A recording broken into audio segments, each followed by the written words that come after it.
এক রয়ে গেছে কেন আমাদের 50% আমরা কমিয়ে দিতে পেরেছি। কারণ এটা একটা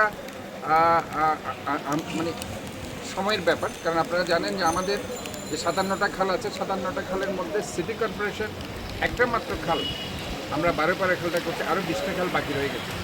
কাজে এই 20টা খাল আমি মনে করি যে আমাদের সংস্কার করতে হবে খুব চমৎকারভাবে।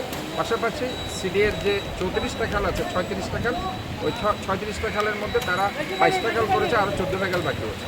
কাজে ওই 14টা খালও কিন্তু সংস্কার এখনো বাকি রয়েছে। বিশেষ করে এই এলাকার যে মূল সমস্যা হিজড়া খাল, যেটা আপনার কাবাসগোলা থেকে নিয়ে এই কাদালগঞ্জ পর্যন্ত যেটার বিস্তৃতি, এই হিজড়া খালের সংস্কারটা কমপ্লিট হলে এবং এই নালাগুলো কাজগুলো হলে এবং রাস্তাটা একটু উঁচু হলে আমি মনে করি ইনশাল্লাহ এই এলাকার যে প্রবলেমটা সেটা সলভ হবে।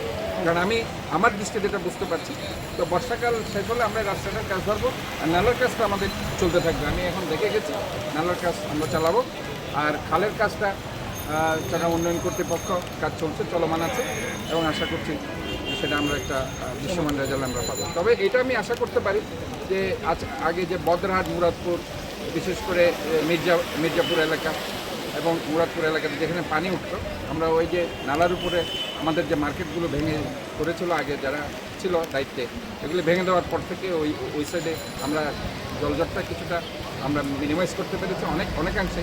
এবং আরেকটা আগ্রাবাদে যেটা আমার কাজ চলছে বক্স কালভার্ট, ওটাও আমরা কাজ নৌবাহিনীকে করাচ্ছি।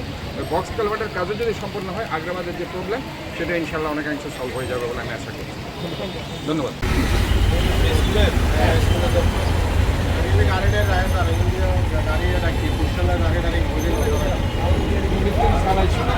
বিশেষ করে এই জোনটা কাতালগঞ্জ এবং আপনার কাতালগঞ্জ জোনটাই বেশি, এবং বিশেষ করে অন্যান্য যে জায়গাগুলো আছে কাপাসগুলাতে জমে, বিশেষ করে হিজরাকালটা ইনফ্যাক্ট যে সংস্কার করার প্ল্যান ছিল ওইভাবে পরিকল্পিতভাবে সে সংস্কারটা হয়নি, যদিও সেটার কাজটা 34th ব্রিগেডের কাজ চলছে এখনো, পরিপূর্ণ এখনও শেষ হয়নি।